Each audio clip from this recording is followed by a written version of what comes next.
বজাৰত এখন বাইক চুৰি কৰে এই দুজন লোকে। নাম হ'ল আপোনাৰ বিমান বৰা আৰু এজনৰ নাম হ'ল আপোনাৰ হৰে কৃষ্ণ দলে।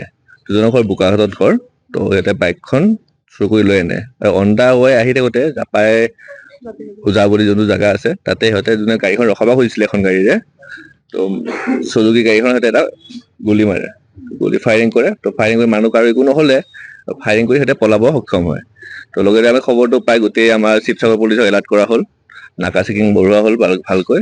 দেন মোটামুটি তাৰ 1-2 ঘণ্টামান পাছত আমি দুজনক ধৰিব সক্ষম হ'লোঁ আৰু।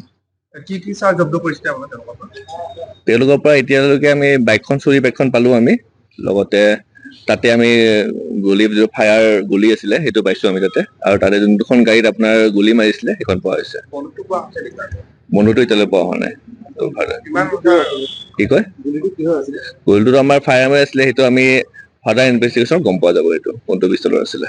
ঘটনাটো চুৰি ঘটনাই নে বেলেগ? চুৰি ঘটনা এইটো, এতিয়ালৈ আমি চুৰি ঘটনাই পাইছোঁ। বাকী ফাৰ্ডাৰ ইনভেষ্টিগেশ্যন চলি থাকিব আমাৰ এই বিষয়ে, আৰু এখেতলোকক এতিয়া লৈ যোৱা হ'ব, কেছ এটা ৰেজিষ্টাৰ হ'ব অলপ পিছতে। তো তাৰপিছত আমি আৰু ভালকৈ গম পাম। আৰু কোনোবা জড়িত আছে নেকি? এতিয়ালৈকে আমি সেইখিনি ক'ব নোৱাৰিম, কাৰণ আমি এতিয়ালৈ গোটেইখিনি আমি কৰা নাই। তো যেতিয়া আমি গম পাম তেতিয়া আপোনাক জনোৱা হ'ব। বাইকখন কোন ঠাইলৈ নিবলৈ আহিছিল?